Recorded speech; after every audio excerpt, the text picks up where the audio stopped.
하나님은 창조주시고 우리는 피조물입니다.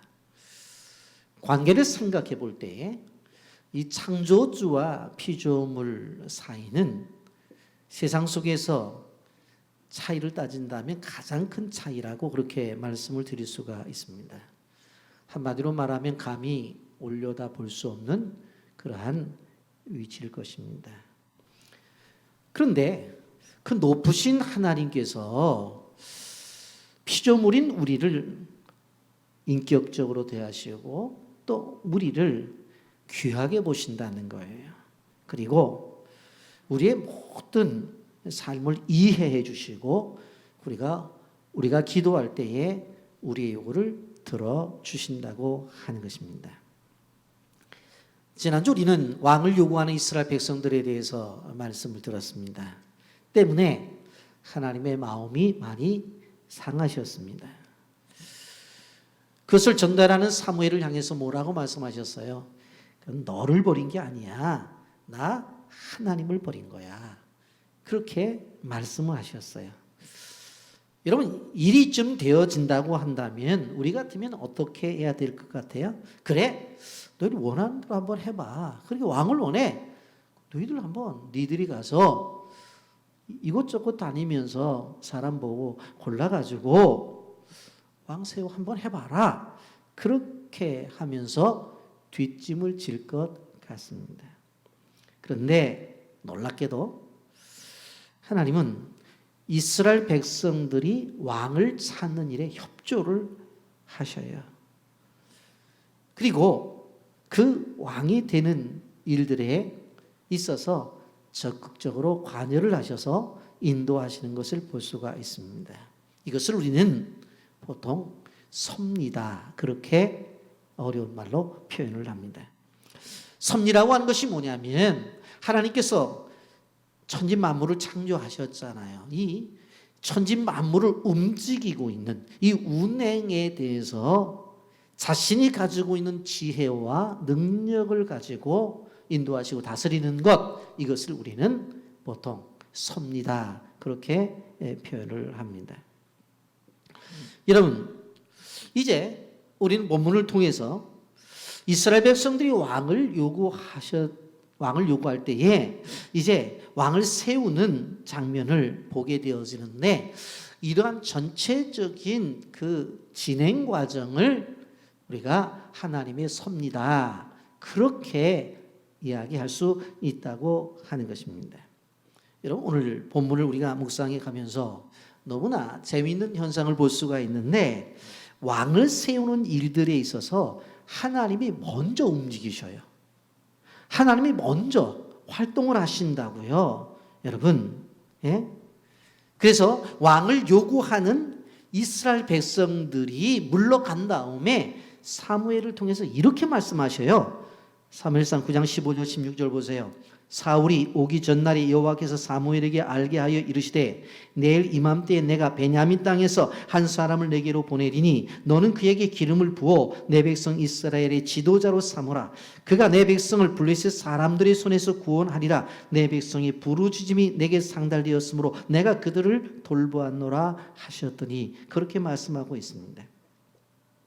하나님께서 이스라엘 백성들이 왕을 요구하게 되어질 때에 그것에 대한 대답으로 세울 왕을 준비하고 계셨어요. 이스라엘 백성들이 누구를 좀 선택하면 좋을까? 어느 집안에 왕을 선택할까? 하면서 자신들이 찾기 이전에 하나님이 미리 일하셨고 하나님이 선택하셨다는 이야기예요. 여러분, 오늘 이 말씀의 전체적인 내용은 암나귀를 잃어버린 한 집안의 이야기입니다. 그 한 가정의 이야기를 통해서 하나님께서 왕을 세워 나가시는 장면을 우리는 보게 되어집니다. 한 집안에 암나귀들을 잊어버렸어요. 그래서 아버지가 부르더니 뭐라고 말하냐면, 야 아들아, 너 집안에 있는 암나귀들이 없어졌어. 그러니까 내가 나가서 좀 찾아오라. 그렇게 말하는 것부터 시작이 되어져요. 그때에 이 사울이라고 하는 청년이 자기 집에 일하고 있는 종 하나를 함께 어떻게 되어져요? 나귀들을 찾으러 가는 거예요. 그리고 나서 실질적으로 찾으러 갔었을 때에 며칠 찾아도 이 나귀들을 찾을 수가 없으니까 그 다음에 어떻게 해요? 야, 이거 나귀들을 찾다가 우리를 나귀 찾으라고 온 부모님 걱정이 심하겠다. 그러니까 집에 돌아가자. 그렇게 이야기를 하니까 옆에 있던 사환이 뭐라고 말하냐면 이 지역에 하나님의 종이 있는데 그분은 모든 것을 알고 계시는데 혹시 그분에게 찾아가면 가르쳐 줄 모르겠다고 그렇게 이야기를 해서 실질적으로 이제 하나님의 종을 찾으러 나가는데 그 가는 길 가운데서 물길로 나온 소녀들을 만나게 되어져요. 그래서 그 소녀들이 가르쳐 준 안내를 받아서 가서 사무엘 선지자를 만나고 그리고 사무엘 선지자와 만났을 때 사무엘 선지자가 그 사울 청년에게 아주 식사 대접을 잘 식탁 교제를 하고 후에 서로 간의 만남을 통해서 대화를 했다는 내용이에요. 이러한 내용이 오늘 본문의 전체적인 줄거리예요.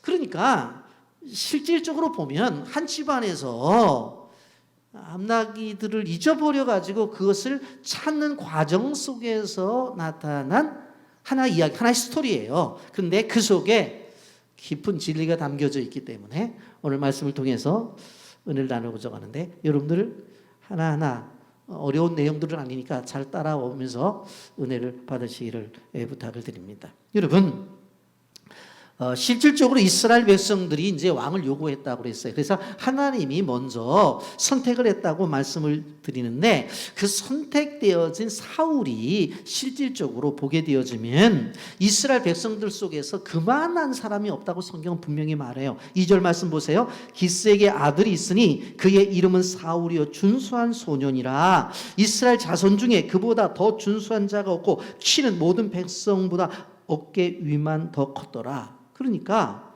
준수하다. 이 풍기는 이미지가 아주 소년이라고 했는데 이 어렸을 때부터 남다르다는 거겠죠. 그리고 키도 얼마나 큰가 하면 남들 뭐 머리 하나 정도가 아니라 어깨부터 시작해서 머리까지 더 크니까 같이 있었을 때 아주 훌륭하게 드러나게 보였겠죠. 이러한 청년이에요. 그러니까 이스라엘 백성들이 왕을 요구할 때에 우리가 생각해 보면 그들이 생각하는 조건에 완벽한 자격이 있는 사람이었다. 그런 것을 보게 되어져요. 그런데 이렇게 훌륭한 한 인물이 나타나는데 이 사람이 등장하는 배경을 우리는 볼 수가 있습니다. 그래서 이것을 뭐라고 말했어요? 이것은 결국 사울이 사무엘을 만나는 것으로 후에 이루어지게 되어지는데 이 모든 것이 하나님의 섭리 가운데서 이루어지는 것이다. 여러분, 초대왕이 되어지는 사울의 아버지는 기스라는 사람이었어요. 이 사람은 당시에 아주 유력한 사람이었어요. 유력하다고 하는 것은 부유하다는 것이고 남들에게 다 인정을 받는 사람이라고 하는 것입니다. 여러분, 그 집안에 무슨 일이 일어나요? 3절 상반절입니다.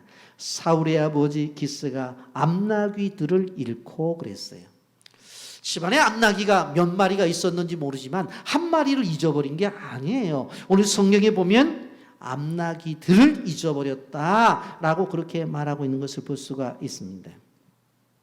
나귀를 잃어버린 기스는 집안에 아들을 불러서 뭐라고 말하냐면 이렇게 이야기하는 거예요. 사울아, 내 아버지, 야, 저 나귀가 갑자기 없어졌어. 도대체 이해가 안 되니까 내가 나가서 좀 이 나귀를 찾아오너라. 그리고 집에 일하는 저 사환을 좀 데리고 가서 함께 뭐 그렇게 하죠. 해서 찾아 나서는 거예요. 3절 하반절에 그의 아들 사울에게 이르되 너는 일어나 한 사환을 데리고 가서 암나귀들을 찾으라 하매 라고 말씀하고 있습니다. 사울이 아무 말 하지 않고 네 알겠습니다 하고 순종하고 떠나게 되어져요. 여러분 여기서 무엇을 할 수 있어요? 사울의 순종을 볼 수 있죠. 아무 말 아버지에게 대꾸가 없어요. 네 그렇게 하죠 하고 떠나는 것을 볼 수가 있습니다. 그런데 여러 곳을 다녔지만 찾지를 못해요. 4절 말씀 보십시오. 그가 에브라임 산지와 살리사 땅으로 두루 다녀보았으나 찾지 못하고 살림 땅으로 두루 다녀보았으나 그곳에도 없었고 베냐민 사람의 땅으로 두루 다녀보았으나 찾지 못하니라. 그렇게 말씀하고 있는 것을 볼 수가 있습니다. 여러분 이곳저곳 다녔던 것을 볼 수가 있어요. 여러분 여기 성경에 보면 에브라임 산지 그곳에 없어요. 살리사 땅으로 갔으니 그곳에도 없어요. 알린 땅으로 가보니까 그것이 없어요. 베냐민 땅으로 그곳으로 가봐도 없다고 하는 것입니다. 여러분 이곳저곳을 찾아다녔다는 것은 무엇을 의미할까요? 사울이 엄청난 노력을 했던 거예요. 성경은 소년이라고 말하니까 어떻게 보면 청년이 되기도 전이라고도 볼 수가 있어요. 그런데 아버지 말에 순종했고 그에게 주어진 일들에 대해서는 성실했어요. 그리고 부모님이 말씀하는 것에 대해서는 이유 없이 순종했던 것을 볼 수가 있습니다. 여러분 그런데 암나귀가 잊어버렸다고 해서 아들 보고 찾아오라고 한 것을 보면 당시에 이스라엘 사람들에게 있어서 암나귀는 재산 가치가 아주 귀했던 것을 볼 수가 있습니다. 암나귀는 그 가정의 부와 존귀의 상징이었습니다. 그렇기 때문에 당시의 귀족들은 암나귀를 요즘 말로 말하면 자기 승용차처럼 그렇게 타고 다녔어요. 그러니까 암나귀가 한 마리면 승용차 하나인 거고 암나귀가 두 마리면 저거 무슨 우리 애 거야. 암나귀가 세 마리면 우리 딸 거야. 그러면서 집안의 차를 막 그냥 몇 대나 갖고 있는 부의 상징이었다. 그렇게 말씀을 드릴 수 있어요. 그런데 그게 잊어버린 거예요. 잊어버린 거예요. 그래서 그걸 찾으러 이것저것 가는 거예요. 에브라임 산지 가도 없고 살리사 땅으로 가도 없고 살림 땅으로 가도 없고 베냐민 사람의 땅으로 가도 없는 거예요. 웬만한 사람 같았으면 이렇게 찾던 것들을 포기하겠지만 포기를 하지 않아요. 그런데 5절에 나오는 사울의 모습을 보면 시간이 오래 걸렸던 것 같아요. 순간적으로 무슨 생각이 들었어요? 야, 나귀 찾으러 간 우리가 소식이 없으니까 우리 아버지가 정말로 걱정하겠다. 그런 생각을 가졌던 거예요. 여러분, 우리의 삶 속에 이와 같은 비슷한 일들이 일어납니다. 집안에 나귀들이 있었는데 없은 거예요. 여러분, 내가 늘 건강했어요. 어떻게 보면 건강 진단을 정기적으로 받았는데도 이상이 없었어요. 근데 어느 한순간에 몸에 이상이 온 거예요. 건강을 잃어버려요. 지금까지 오랫동안 가정경제에 문제가 없었어요. 잘 운영돼 왔어요. 그런데 어느 한순간에 가정이 경제적으로 어려움을 당하기 시작해요. 지금까지 아이들이 잘 커왔어요. 그래서 누기 집 애들 속썩인다고 그러면 그래도 우리 애들은 괜찮은데 하고 감사하고 살았는데 청소년기를 지나면서 뭐 사춘기인지 오춘기인지 뭐 막 지나면서 애가 말도 안 됐고 그러더니 아무리 대화해도 대화가 안 돼. 같은 집안에 있지만 내 자식이 아닌 것 같아. 그것까지는 괜찮은데 어떤 때는 또 집도 나가버려요. 우리가 가지고 있는 것들을 잃어버릴 때가 있다고 하는 것입니다. 사울 집안의 암나귀들을 잃어버렸듯이 우리에게도 잃어버린 것을 통해서 아픔을 경험할 때가 있다고 하는 거예요. 그런데 이것을 찾기 위해서 얼마나 노력을 많이 해요. 얼마나. 세상 사람들은 이런 것들을 어떻게 해석해요? 재수가 없구나. 그렇게 이야기하는 사람들이 있어요. 그래서 퇴근 때가 되면 술 마시고 그리고 세상을 욕하고 사람을 욕하고 스트레스를 푼다고 그렇게 하는 것들을 볼 수가 있어요. 그러나 그리스도인은 그래서는 안 되는 거예요. 여러분 성도들은 성도들의 삶 속에서 일어나고 있는 모든 일들을 해석할 수 있는 바르게 해석할 수 있는 믿음의 눈을 가져야 된다고 하는 거예요. 우리의 생활 속에 일이 일어날 때 우리는 꼭 믿어야 되는 것은 내 눈으로 생각할 때에는 올바른 것들이 아닌 것 같아요. 난 마음이 아픔을 겪어요. 그런데 그 속에 하나님의 손길이 있다는 사실을 믿어야 된다고 하는 것입니다. 여러분, 우리 인생길에 얼마나 많은 일들을 경험해요. 좋은 일들도 있고 안 좋은 일들도 있어요. 그런데 아무리 세상의 관점과 세상의 눈으로 볼 때는 그것이 좋다 안 좋다 판단을 하지만 우리가 믿는 하나님은 우리를 향해서 늘 선하시다고 하는 진리를 믿고 가야 된다고 하는 거예요. 이름 모를 새 한 마리도 땅에 떨어지는 것을 함부로 허락하지 않는 그 하나님이 하나님의 자녀된 우리를 함부로 대하지 않는다고 하는 거예요. 우리의 환경 속에 어떤 일이라 할지라도 그것을 통해서 선을 이루시는 하나님이 우리가 믿는 하나님이라는 걸 알아야 돼요. 여러분, 실질적으로 기스 집안의 암나기들을 잃어버린 사건, 오히려 사신 그 아들에게 있어서는 기회가 되었다는 것을 볼 수가 있습니다. 사울은 이것을 통해서 어떻게 되어져요? 하나님의 인도하심을 경험되어지고 그리고 나중에 이 길을 따라서 이제 왕이 되어지는 귀한 축복의 역사가 나타난다고 하는 것입니다. 이런 우리는 생각을 해봐요.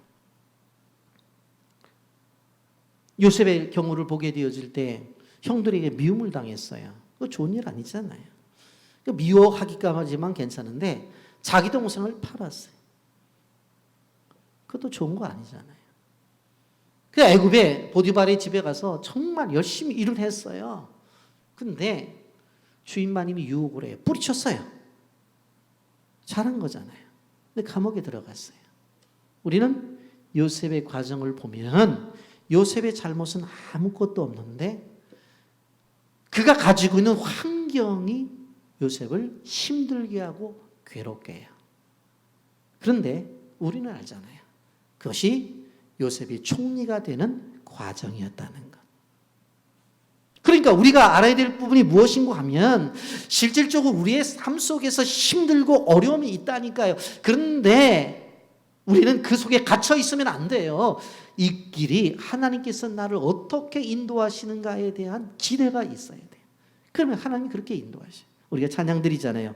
왜 나만 겪는 고난이냐고 불평하지 마세요. 고난의 뒤편에 있는 주님이 주실 축복 미리 보면서 감사하세요. 너무 견디기 힘든 지금 이 순간에서 주님이 일하고 계시잖아요. 여러분, 요셉의 경우도 마찬가지예요. 요셉은 고난을 당하고 있는데 하나님은 요셉을 총리를 만드는 일을 하고 계셨잖아요. 지금 지속해서 사울은 이렇게 일을 하고 있는데 힘들게 이곳저곳 찾아다니면서 아버지의 말씀에 순종하여 낙이 찾고 있는데 하나님은 왕을 만들기 위해서 일하고 계시잖아요. 너무 견디기 힘든 지금 이 순간에도 주님은 일하고 계시잖아요. 아멘입니까? 남들이 지쳐 앉아 있을지라도 당신만은 일어서세요. 힘을 내세요. 힘을 내세요. 주님이 손잡고 계시잖아요. 주님이 나와 함께함을 믿는다면 어떠한 역경도 이길 수 있잖아요. 우리의 찬송입니다. 여러분, 우리가 시간이 지나면 알게 될 거예요. 근데 지금은 힘들잖아요. 그런데 과거 일을 생각해 보면 그 어려웠던 일들이 오늘이라는 현재 속에서 보면 하나님의 복이었다고 하는 것을 우리는 알고 있잖아요. 이제 한나게 논하면서 나귀를 찾으러 나간 사울이 포기할 생각을 해요. 그런데 그 포기하는 생각을 가질 때에 3명의 사람과 만나게 되어집니다. 첫 번째는 뭐냐면 사환이에요. 물론 사환은 집에서 데리고 갔습니다. 그러나 그 사환이 한 사역은 사실은 내용적으로 보면 사울과의 깊은 만남이라고 볼 수가 있습니다. 여러분, 이제 너무 시간이 오래돼가지고 아유, 아버지가 걱정할 것 같아. 이제 돌아가야 되겠다 하고 사환한테 얘기를 하는데 사환이 뭐라고 얘기를 하냐면, 아니 주인어른, 여기가 숙당인데 여기에 선지자 사무엘이 살고 계셔요. 그런데 이 선지자가 물어보면 다 가르쳐 준대요. 근데 그분한테 한번 가보는 게 어떠냐고 집에 가기 전에 그렇게 제안을 해요. 그 한마디 던져요. 그랬더니 사울이 뭐라고 말을 하냐면, 야, 지금 봐봐. 집에서 가져온 경비, 잠자는데 숙박비 썼고, 식사할 때 또 밥값 들었고, 또 뭐 목마르다고 음료수 사 먹고 다 써서 선지자에게 가려고 하면 뭐라도 있어서 갖다가 드려야 되잖아. 헌금이라도. 지금 아무것도 없어. 그랬더니 이 종이 뭐라고 말하냐면, 주머니를 뒤지더니 저한테 좀 있거든요. 이거 가지고 가면 안 되냐고 하면서 주머니에서 돈을 내놓는 거예요. 근데 사울은 야, 그것 갖고 되겠냐? 그러지 않고 그래 한번 가보자 하고 그것 가지고 어떻게 되어져요? 선지자에게 가기로 결정을 하는 거예요. 여러분, 지금 어떻게 보면 아버지 기스 입장 속에서는 여기에 나타난 실질적으로 사환은 너 혼자 가면 외로우니까 옆에 하나 데리고 가라, 그렇게 해서 데리고 갔을 수도 있어요. 그런데 이 사환의 역할을 보세요. 대단하잖아요. 포기하고 가려고 하는데 그 옆에서 한마디를 하고, 감사드릴 예물이 없다니까 자기 것을 내어놓잖아요. 여러분 한번 생각해 보세요. 열왕기하 5장에 가보면 나아만 장군의 이야기가 나오죠. 이 사람은 실질적으로 장군이에요. 우리 식으로 말하면 사성장군. 그러니 별이 번쩍번쩍 떼고 왼쪽 가슴에 훈장이 그냥 가득 차 있는 그런 장군이에요. 그런데 이 옷만 열면 그 안에 문둥병이 걸려가지고 진물이 찍찍 나는 거예요. 이러한 상황 속에서 당신은 죽는 거예요. 죽는 거예요. 근데 그 이스라엘에 갔었을 때 아주 조그만 아주 이쁜 아이가 있어서 그 아이를 데리고 왔어요. 사실은 포로로 데리고 온 거예요. 그러면서 집에 들어올 때, 여보, 이스라엘 애가 있는데 너무 이쁘고 말도 잘 듣니까 당신 밑에 데리고 잔심부름 시켜서 일하라고. 그래서 사실 나만 장군의 부인의 종으로 데려온 애가 있었는데 얘가 어느 날 나만 장군의 부인한테 얘기하는 거예요. 뭐라고 얘기를 하냐면, 주인님, 왜 우리 사마리아 성에 가보면 선지자 한 분이 계신데 그분은 모든 병을 다 고쳐요. 그분한테 우리 주인 어른이 갔으면 좋겠어요. 그렇게 얘기를 하는 거예요. 그 얘기를 듣고 자기 남편이 죽게 생겼으니까 그 이야기를 듣고 어떻게 되어져요? 실질적으로 이스라엘로 가는 거예요. 여러분, 열왕기하 5장 3절 말씀, 그의 여주인에게 이르되 우리 주인이 사마리아에 계신 선지자 앞에 계셨으면 좋겠나이다. 그가 그 나병을 고치리라 하는지라. 여러분, 이 이야기를 듣고 어떻게 해요? 가잖아요. 그리고 과정에 여러 가지 일들이 있지만은 7번 요단강에서 목욕을 하고 어떻게 되어져요? 깨끗함을 받잖아요. 여러분, 우리는 여기서 실질적으로 이 나만 장군의 이야기와 사실 사울의 같이 갔던 사울의 이야기를 봅니다만, 우리 주변에 있는 소위 말해서 작은 자의 가치를 봐야 돼요. 그 작은 자가 어떤 일을 우리의 인생에 어떤 도움을 줄지를 모르는 거예요. 그것을 깨달아야 되는 거예요. 여러분, 그래서 이제 사환이 이제 돈을 내놓으니까 그 돈을 가지고 이제 가자 가는데, 가다가 물을 길러 나온 소녀들을 만나게 되어지는 거예요. 그래서 그들에게 묻는 거예요. 오늘 11절 12절입니다. 11절부터 봅니다. 그들이 성읍을 향한 비탈길로 올라가다가 물 기르러 나오는 소녀들을 만나 그들에게 묻되 선견자가 여기 있느냐 하니, 그들이 대답하여 이르되 있나이다, 보소서. 그가 당신보다 앞서갔으니 빨리 가소서. 백성이 오늘 산당에서 제사를 드리므로 그가 오늘 성읍에 들어오셨나이다. 도시로 들어가게 되는데 이 사무엘 선지자 어디 가서 만났냐고. 그런데 물을 길러 내려온 소녀들이 있어요. 그래서 소녀들한테 물어본 거예요. 혹시 선견자가 어딘지 아냐고 그랬더니 우리 선견자 선생님, 이 선지자가 조금 전에 갔다고. 오늘이 이 지역에 예배하는 날이기 때문에 예배 인도하러 오셨다고. 빨리 가라고. 저 길로 가면 간다고. 그렇게 길을 안내해 주세요. 이 소녀들의 어떤 존재예요? 성경을 보세요. 이름도 몰라요. 성도 몰라요. 어떠한 표현도 없어요. 그런데 단순히 늘상 때가 되면 물을 기르러 오는 소녀일 뿐이에요. 그런데 그 소녀들을 통해서 바로 하나님께서 인도하시는 길로 인도하시잖아요. 여러분, 우리는 기억해야 되는 거예요. 하나님의 인도하심, 이렇게 아주 예상 밖의 사람들을 통해서 인도하실 수 있다고 하는 것을 우리는 기억해야 되는 거예요. 정말 지금까지 여러분, 그 집안에 일하던 사환이 그렇게 똑똑하고 그렇게 하나님의 뜻을 이해할 수 있는 아이라는 것들 알았을까요? 아니에요. 아니라고요. 그리고 물 길러온 소녀들이 일상적인 생활 속에서 물을 길러온 아이들인데 그들에게 묻고 대답하는 과정 속에서 이렇게 하나님의 뜻으로 인도함을 받는다는 것을 알았을까요? 사실 몰랐어요.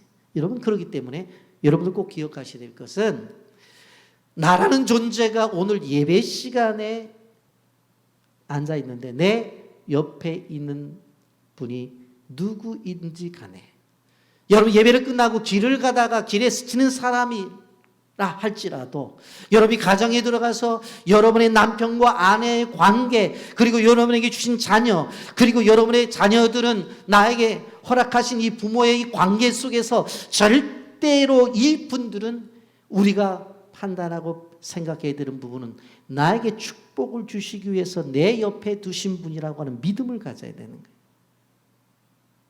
그럴 때에 이런 분들이 실질적으로 축복의 어떠한 나의 삶의 도구로 우리에게 주어진다는 거예요.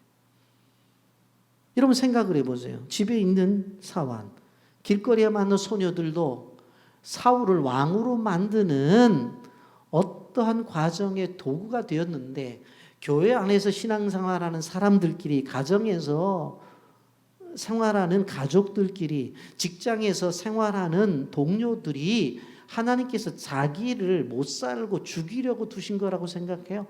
그런 생각을 갖기 때문에 문제가 나타나는 거예요. 직장에서 아무리 힘들게 하더라도 저 사람은 나를 왕으로 만들기 위해서 하나님이 두신 거야. 최소한 왕은 안 되더라도, 대통령은 되더라도 총리는 만들려고 날 두신 거야. 아니, 성경에 나와 있잖아요. 요셉 같은 경우에 형제들이 동생을 팔아먹었다니까. 그런데 그 못된 형이 아니라 동생 총리 만들잖아요. 그러니까 우리의 관계 속에서 이루어진 어떤 사람들이라 할지라도 우리의 시각을 바꿔야 돼요. 옆에 있는 사람들은 다 나를 왕으로 만들려고 하는구나, 나를 총리로 만들려고 하는구나, 그렇게 생각하고 믿어야 되는 거지. 자꾸 자기 주변에 있는 사람들이 자기를 아프게 하고 힘들게 하고 자기를 망치려고 하는 생각을 갖고 본다면 지금만 보는 거예요. 미래를 보지 못하는 거예요. 성경은 그것을 이야기하고 있는 것을 알 수가 있어요. 그렇기 때문에 우리가 기억해야 될 것은 내 집안에 일하는 그러한 상황이라 할지라도, 길에서 만난 어린 소녀들이라 할지라도 그들과의 관계 속에서 하나님이 나를 어떻게 인도하실지 모르기 때문에 우리는 그들의 가치를 인정하고 존귀하게 생각하고 그들을 세워나가야 될 필요성이 있다고 하는 것을 기억해야 돼요. 여러분, 이런 과정을 통해서 이제 누구를 만나요? 사무엘을, 사울이 만나게 되는 것을 볼 수가 있습니다. 그런데 이 만남은 이미 하나님께서 사울 오기 전에 사무엘에게 말씀하신 거예요. 16절 말씀. 내일 이맘때에 내가 베냐민 땅에서 한 사람을 내게 보내리니 너는 그에게 기름을 부어 내 백성 이스라엘의 지도자로 삼으라. 그가 내 백성을 블레셋 사람들의 손에서 구원하리라. 내 백성의 부르짖음이 내게 상달되었으므로 내가 그들을 돌보았노라 하셨더니, 그렇게 말씀해요. 하나님이 다 하셨어요. 이제 사울이 사무엘을 찾아갈 것을 아셨다니까요. 여러분, 하나님이 사울에게 사무엘을 찾아가라고 얘기한 게 아니잖아요. 분명코 집에 돌아가려고 하는데 사환이 이야기한 거잖아요. 길을 모르니까 물 들어온 소녀들을 통해서 길을 알게 하신 거잖아요. 그런데 이렇게 움직이는 과정을 하나님은 이미 다 아셨다고 하는 것입니다. 그리고 사울을 만났을 때도 하나님은 사무엘에게 다시 말씀해 주세요. 17절 보면 사무엘이 사울을 볼 때 여호와께서 그에게 이르시되 보라 이는 내가 내게 말한 사람이니 이가 내 백성을 다스리리라 하시니라. 여러분, 하나님은 사울을 왕으로 세우기 전에 아주 세밀하게 인도하신 거예요. 여러분, 우리가 성경을 보게 되면 기스 집안에 여러 사환들이 있었어요. 그런데 어떻게 그렇게 주인에게 그런 이야기를 할 수 있는 그 사환을 선택해서 갔는가? 하나님의 선택 속에서 이루어진 거죠. 그렇기 때문에 주인한테 그런 얘기를 할 수 있는 거잖아요. 길을 가다가 물길로 왔을 때에 그 길을 인도해 주면서 그 소녀들이 뭐라고 말을 해요? 오늘이 이 지역에서 예배를 드리는 날이라 선지자가 왔습니다. 가보십시오. 여러분, 그러한 관계를 생각해 볼 때에 하나하나 퍼즐을 맞추듯이 하나님의 역사를 향해서 맞춰지고 있는 것을 우리는 볼 수가 있습니다. 여러분, 그렇다면 사울에게만 이런 일이 벌어질 것이냐? 그렇지 않습니다. 사울에게 이렇게 인도하신 하나님은 오늘 우리에게도 인도하셔요. 왜? 그때 하나님이 지금의 하나님 동일한 하나님이시기 때문에 그래요. 그때도 살아서 인간의 역사를 움직이셨던 하나님은 지금도 살아계셔서 지금 우리를 인도하셔요. 이것이 하나님의 섭리라고 하는 거예요. 여러분, 우리 교회는 일찍이 선교의 여러 방향 가운데서 미전도 종족 선교를 해왔습니다.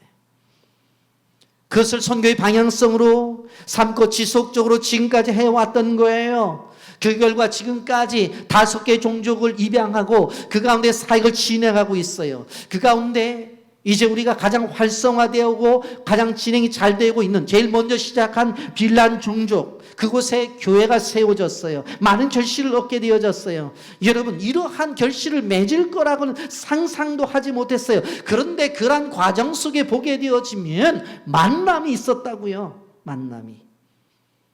처음에 제가 필리핀 그 산속에 올라갔을 때에 그 빌란 종족이라는 종족의 만남이 있었어요. 왜? 민다나오에 23개의 미전도 종족이 있는데 그 많은 족족 가운데서 빌란 종족을 만나게 하셨죠.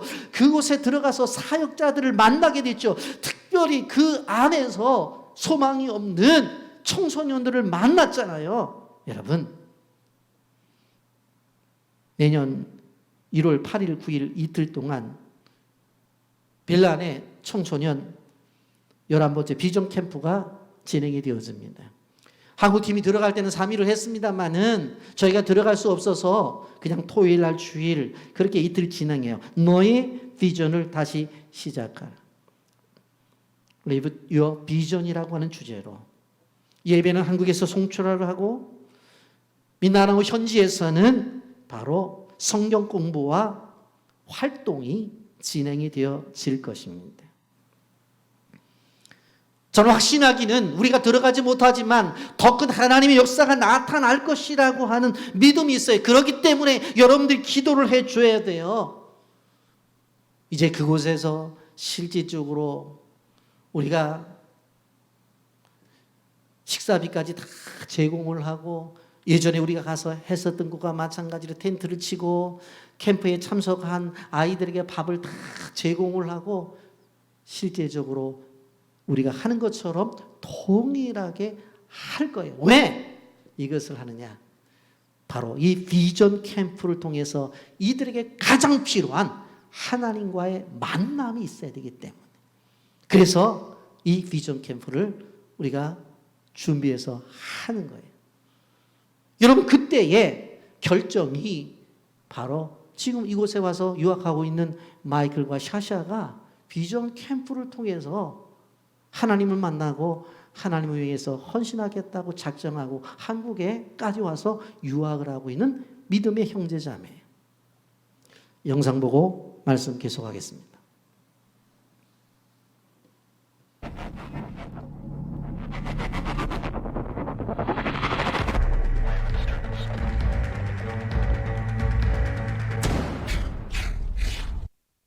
드디어 우리의 목적지인 젠산공항에 도착. 공항 밖으로 나가니 빌라한 친구들이 악기와 춤으로 저희를 반겨주네요.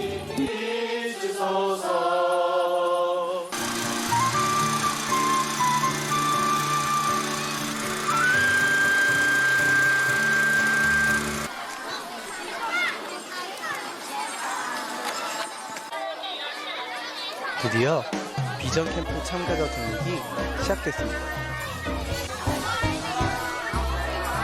드디어 대회가 시작됐습니다.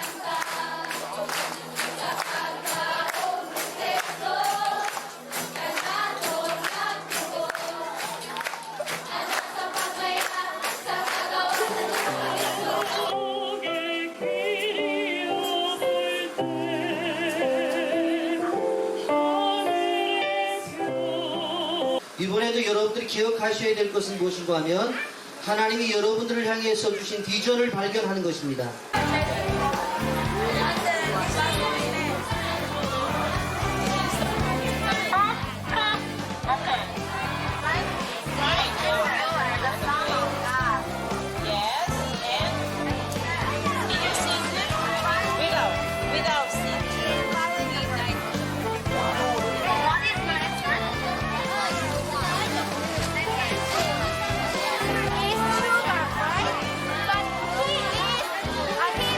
손을 빨리 옮겨보기도 하고,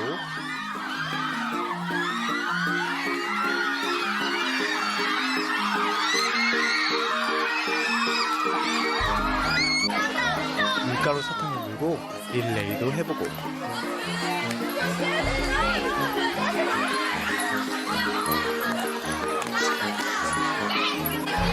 말로만 표현했던 단어를 몸으로만 표현해보기도 합니다. 마음을 모아 같이 높이 뛰기도 하면서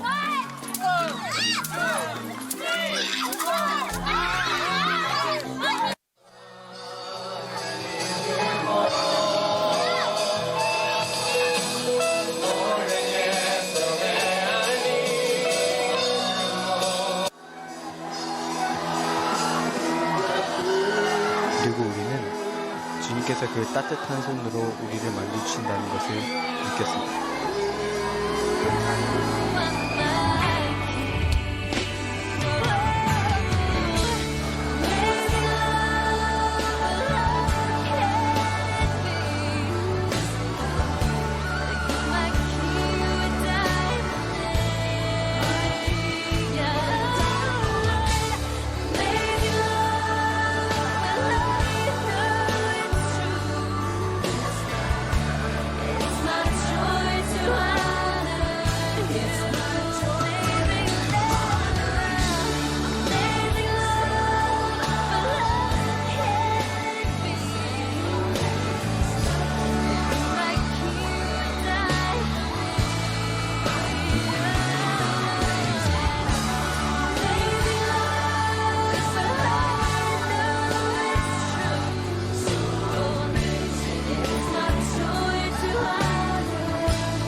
우리가 선교의 사역을 하는 이유는 그들에게 하나님과의 만남, 그것을 통해서 그들의 인생이 바뀌어지고 그들의 미래가 바뀌어진다고 하는 것들을 함께 나누고 보여주는 거예요. 여러분, 로마서 8장 28절에 이렇게 말씀합니다. 우리가 알거니와 하나님을 사랑하는 자 곧 그의 뜻대로 부르심을 입은 자들에게는 모든 것이 합력하여 선을 이루느니라.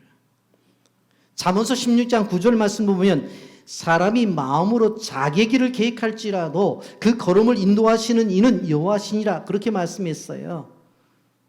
사람이 마음으로 자기 길을 계획해요. 기스가 자기 집에 나귀가 없으니까 아들을 불러가지고 나귀 찾아오라는 거예요. 자기 계획이잖아요. 그리고 사울은 이곳저곳으로 다니면서 야 에브라임 산지를 가보자. 아니 여기서 없어. 그러면 살리사 땅으로 가보자. 아 여기도 없네. 아, 그러면 다른 데를 가보자. 살림 땅으로 가보자. 그리고 계속해서 자기 계획에 따라 움직이잖아요. 나중에 베냐민 사람의 땅으로 끊임없이 다녀도 없는 거예요. 그런데 자기 계획을 계획할지라도 그 걸음을 인도하시는 이는 여호와예요. 어디로 인도하고 계셔요? 물론 나귀도 찾아요. 그렇지만 나귀 찾는 길이 아니라 왕으로 세워지는 길로 하나님은 인도하시고 계시잖아요. 여러분, 우리가 기억해야 되는 것은 하나님께서 이렇게 우리 인생길 속에서 함께 하신다는 믿음을 갖고 나가야 돼요. 그래서 그곳에 이제 사울이 사무엘을 만나려고 가는데 물길로 온 소녀들을 만나죠. 그 소녀들이 준 정보가 뭡니까? 장소적 정보와 그 다음에 뭡니까? 오늘이 바로 이 지역에서 예배를 드리는 날이다. 그래서 선교사가 이곳에 선지자가 왔다는 거예요. 이게 우연입니까? 그게 아니라는 거예요. 여러분 12절을 보면 오늘 산당에서 제사를 드림으로 그랬어요. 여러분 산당이라는 말은 시브리어로 바마라는 단어를 쓰고 있는데 당시에 산이나 언덕 위에 예배를 드릴 좋은 장소를 선택해서 그들은 예배를 드렸어요. 솔로몬 시대에 성전이 만들어지기까지 끊임없이 이들은 이런 산당에서 예배를 드렸던 것을 볼 수가 있습니다. 여러분 우리의 삶 속에서 인간의 자유가 있어서 우리가 그 자유를 가지고 내가 선택해서 움직이는 것 같아요. 그리고 나에게 의지가 있기 때문에 의지적인 결정을 통해서 움직이는 것 같아요. 그런데 그 속에 하나님의 섭리가 있다는 것을 우리는 알아야 돼요.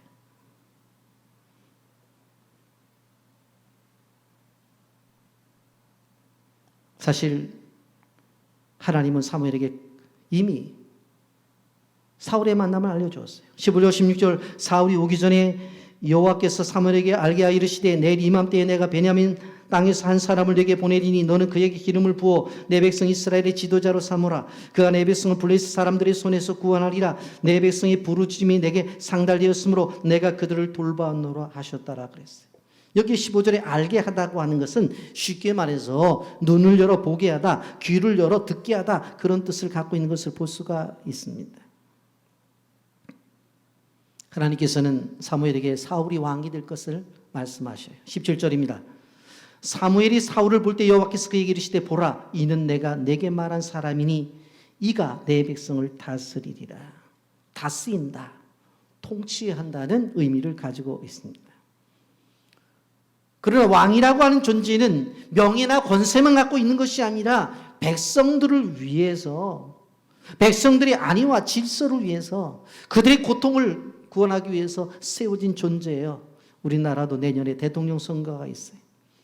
아셔야 될 것은 무엇입니까? 국민이 대통령을 위해 존재하는 것이 아니라 대통령이 국민을 위해 존재하는 거예요. 여러분, 왕이나 지도자가 이러한 사고를, 정신을 망각할 때 그 백성들이 힘들고 어렵다는 것을 우리는 기억해야 돼요. 출애굽 때 모세를 보세요. 신약 때 사도 바울의 사역을 보세요. 여러분, 예수 그리스도를 세운 이유를 보세요. 하나님이 어떻게, 왜 이분들을 세우셨는가? 이스라엘 민족을 구출하기 위해서 모세를 세웠고 유럽에 복음을 전파하고 많은 사람들을 구원하기 위해서 사도 바울을 세웠고 인류를 구원하기 위해서 예수님을 세우신 거예요. 여러분, 우리 빛의 교회를 세우신 이유가 뭡니까? 분명한 뜻이 있습니다. 열방에게 복음을 전하고 그들을 구원하게 하기 위해서. 여러분을 세우신 목적이 뭐예요? 이 땅에 보내신 것이 그냥 우리가 잘 살고 잘 먹고 큰 집 짓고 그리고 전차 타고 이것이 목적이 아니라는 거예요. 주와 복음을 위해서 나 자신을 들여 하나님의 뜻을 이루는 목적을 두고 하나님 우리를 세우셨다는 거예요. 이제 산당에 올라가서 사울이 사무엘을 만나요. 그런데 여기에 보면 사무엘이 극진히 바로 사울을 대접하는 장면을 볼 수가 있습니다. 생소한 사람이잖아요. 성경은 소년이라고 그러잖아요. 그런데 이 사울이 딱 오니까 거기 한 30명이 있는데 우리식으로 말하면 야 자리 비켜 자리 비켜 자리 비켜 왜요? 그러더니 제일 윗자리에 딱 앉히는 거예요. 그럼 다른 사람들이 그렇게 생각 안 했겠어요? 도대체 제가 누군데 얼굴도 처음 너 아니? 아니 모르는데 너 알아? 모르는데 그런데 딱 그 좋은 자리에 앉히더니 딱 요리사에게 뭐라고 말을 하냐면 그 요리사에게 내가 손님 오면 드리려고 하는 최고 좋은 그 넓적다리 있죠. 예, 있죠. 그거 요리에다 갖다 드리라는 거예요. 23절입니다. 사무엘이 유리에게 이르되 내가 내게 주며 내게 두라고 말한 그 부분을 가져와라 하면서 아주 요즘 말하면 뭐 안심 등심 뭐 그런 거 갖다가 바치라는 거예요. 왜? 넓적다리에 가장 맛있으니까 두었다가 갖다 바치라고 하는 거예요. 그러면서 식탁 교제를 해요. 24절입니다. 요린이 넓적다리와 그것을 붙은 것을 가져다가 사울 앞에 놓는지라 사무엘이 이르되 보라 이는 두었던 것이니 내 앞에 놓고 먹어라 내가 백성을 청할 때부터 너를 위하여 이것을 두고 이때를 기다리게 하였느니라. 그날에 사울이 사무엘과 함께 먹으니라. 식탁 교제를 해요. 그러니까 우리가 쉽게 생각한다면은 사무엘이 이렇게 준비한 것은 사울이 올 줄 알았어요. 그래서 미리 다 준비한 거예요. 이런 식탁 교제가 끝난 다음에 어떻게 해요? 산당에서 내려와서 사무엘이 살던 그 지붕에 올라가서 밤새 이야기를 합니다. 25절 그들이 산당에서 내려 성읍에 들어가서는 사무엘이 사울과 함께 지붕에서 담화하고 그렇게 말씀해요. 여기서 담화했다는 것은 중동 지방의 지붕 형태를 우리가 알아야 돼요. 중동 지방의 지방 형태는 그냥 평평해요. 그래서 정말 집안이 뜨거우면 소위 그 옥상에 올라가서 텐트를 치고 거기서 잠도 자고 그것에서 식사도 하고 그렇게 하는 것을 볼 수가 있습니다. 그래서 오늘 26절에 보면 지붕에 사울을 불러 하는 이야기예요. 무슨 얘기를 했겠어요? 도대체 여기까지 어떻게 왔나 물어보니까 그 사울 소년이 얘기 안 했겠어요? 아버지가 뭐 우리 집에 암탉이가 잊어버렸더니 저보고 집안에 있는 사원 하나 데리고 가라고 그래서 제가 찾다가 제가 올 때도 뭐 에브라임 산지도 갔다가 살리사 땅으로 갔다 뭐 다 얘기를 했겠죠. 그러다가 집에 가려고 그랬는데 사원이 숲에 왔는데 이곳에 선지자가 계시다고 한번 물어보자 그래서 이렇게 오는 가정 속에 또 물기 있는 소녀들도 만나고 얘기를 했을 거잖아요. 얘기를. 사무엘이 뭐라고 얘기했겠어요? 자네 이건 우연이 아니야. 이미 자네에게 올 거라고 하나님이 나에게 말씀하셨어. 그리고 자네를 왕 삼으라고 그렇게 하나님이 다 나에게 말씀하셨어. 여러분, 우리 사람과의 만남은 우연은 없다는 걸 알아야 돼요. 모든 사람과의 관계 속에서 이루어지는 모든 것들을 보면서 말씀을 시작하면서 제가 말씀을 드렸죠. 이것은 섭리라고 하는 거예요. 하나님의 손길 때문에 만난 거라니까는. 교회 안에 많은 공동체도 하나님의 손길 때문에 만난 거고 가정 안에 직장 생활에 수많은 사람들을 만나는 그 만남 속에서도 하나님의 손길이 개입해 계신다는 사실을 기억해야 되는 거예요. 그렇기 때문에 그 만남 속에서 만나는 사람들을 소중하게 생각해야 돼요. 그분들의 가치를 인정해 줘야 돼요. 말씀 정리합니다. 우리는 우리의 만남이 우연인 것 같을 때가 많아요. 그런데 절대 우연이 아니에요. 노사연의 우리 만남은 우연이 아니야. 그 노래가 아니더라도 이미 우리는 필연 속에 만난 거예요. 사무엘과 사울의 만남을 보십시오. 하나님의 섭리 속에 이루어진 거예요. 그래서 사환을 만났고 물길로 나온 소녀들을 만났고 사무엘을 만나게 된 것입니다. 그 만남의 과정을 통해서 하나님의 사람으로 세워지는 것을 바라볼 수가 있습니다. 한 가지, 나귀가 왜 가출했을까? 저는 그것도 하나님의 뜻인 것 같아.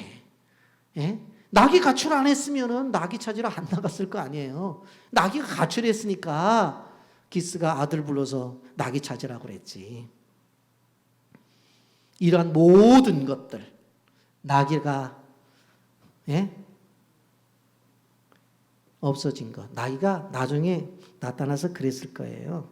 우리가 없어졌나요? 잠깐 출장 갔었지. 돌아왔잖아요. 왜? 이 과정이니까. 꼭 기억하십시오. 하나님은 우리 인생에 세밀하게 그리고 치밀하게 섬세하게 다가오셔서 우리 인생을 관리하신다는 사실을 기억하면서 우리 속에서 나타난 하나님을 경험하며 하나님의 귀한 하나님의 일꾼들이 되시기를 예수님의 이름으로 축복합니다. 아멘.